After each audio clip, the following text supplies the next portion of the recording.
Today, the U.S. Supreme Court will hear arguments in a case that could impact hundreds of prosecutions in the January 6th riot at the Capitol. At issue is whether a law written to prosecute white-collar criminals with evidence tampering is being appropriately applied to those involved in January 6th. NBC News Justice and Intelligence correspondent Ken Dilanian joins us to help break this down. Ken, good morning.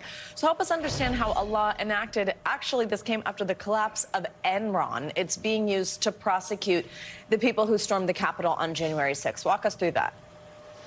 Good morning, Savannah and Joe. Yeah, that's right. This law was updated after the 2001 Enron scandal to cover electronic records because there was a lot of shredding of documents in that scandal, and the current laws did not cover all of what happened. But there's a debate about actually how far it goes. For example, Andrew Weissman, an NBC News legal contributor who was involved in helping the Senate write the update, says that actually it was designed to cover all kinds of obstructive behavior. And in fact, it's been used to charge more than 350 people who participated in the January 6th riots, and also former President Trump, with obstructing Congress's proceeding to count the electoral votes that day. And there's a debate about whether it actually applies, and that's what the court is going to decide ultimately after it hears arguments today. So the man at the center of this case is Joseph Fisher. So who is he, and how could a ruling throwing out this charge of obstruction of an official proceeding against him, how could that not only help him, but perhaps former President Trump and some others?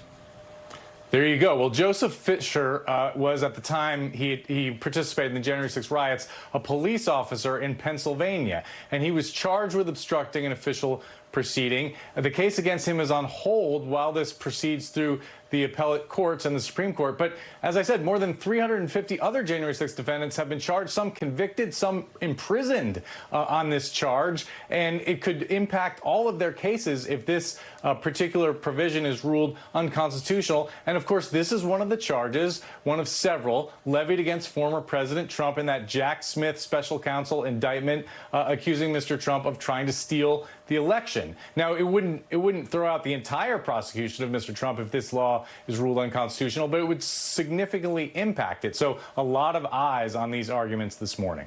Thanks for watching. Stay updated about breaking news and top stories on the NBC News app, or follow us on social media.